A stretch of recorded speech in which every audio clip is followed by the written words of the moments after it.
Someone who's been having meaningful one-on-one conversations with voters, particularly in rural and pro-Trump areas as part of this deep canvassing program for National Grassroots Organizing Network, is George Goehl. He's the director of People's Action, and he joins me now. And George, I thought I'd talk to you because I'm thinking a lot about, as we're here at the 2-week stretch, most voters have decided.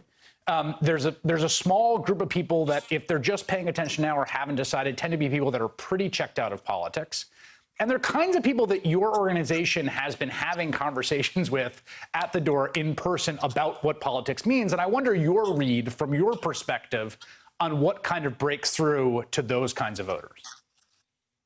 I think the big thing everybody's freaking out about is folks are just so anxious. So we've had 100,000 conversations with folks in rural communities, some on the doors, but more recently on the phones. And in the calls, these are deep canvassing conversations, are like 15 to 20-minute conversations, so much longer than your traditional canvassing. And we start the calls and say, hey, we want to talk to you about X, Y, and Z. How are you doing? And people are like, I'm fine. And we say, well, I'm not fine. And then the person on the other end of the phone is like, you know what? I'm not fine either. And then a conversation opens up about how anxious people are, how scared they are. And what we're finding people really want to know is who's going to care for them.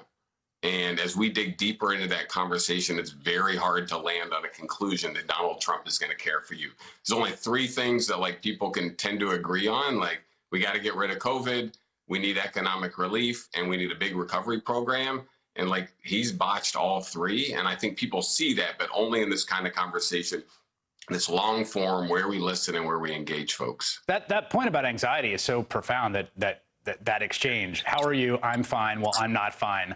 Okay, I'm not fine either. And again, that relates to me, the national referendum question of are things great? They're not great. Are they good for you? How are you doing? And the answer is no. A lot of the folks we're talking to that are older tell us on the call, they're talking to a perfect stranger that they've known maybe for 15 minutes at this point, will say, I expect to die from COVID. That's where people are operating from. And I think if we can actually, I think canvassing that happens in most political organizations is what we call listening to confirm. So we're trying to hear something, confirm it, and then maybe jump on it.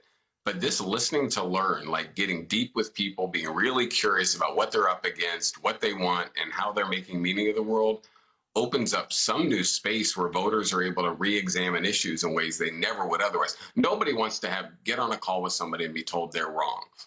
But if you say, I want to build a relationship with you and understand what you're up against, something magical opens up. And 3% of the conflicted voters we talk to doing this deep canvass method switch from planning to support Trump to planning to support Biden.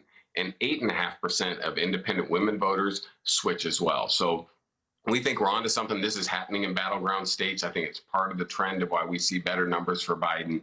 And I think we just got to build on it. It's interesting, too, that one thing that I think has just been an enormous miscalculation, and I think sometimes the way we cover it in the national press can exaggerate that, is the president basically being like, don't worry, the pandemic, it's a liberal hoax. I got it and I'm fine. It's nothing. And this idea that he can get 40 or 42% of the country to go along with it, he can't really. I've been struck just how much it really, just in the polling and in my own reporting and in talking to people, no one's buying it. People are still freaked out about it. No, I think COVID was the bridge too far for people with Trump. People that, we know some people voted for him because of his racism, some voted despite it. And I think for many people, this is when Trump came home to roost, was COVID and his lack of ability to take it seriously and do something about it. And I would just say, when you look at rural voters, I would expect rural voters to move towards Biden in this election. Barack Obama won rural voters 43%. Secretary Clinton won 30-some%. And I think we'll see a swing back to Biden in this election, especially because of his handling of COVID. George Goehl, whose organization is doing really fascinating work, and you can see, listen more in the podcast episode we did with him and in his own podcast to see each other. Thank you, George. I appreciate it. Hey, good to see you. Thanks.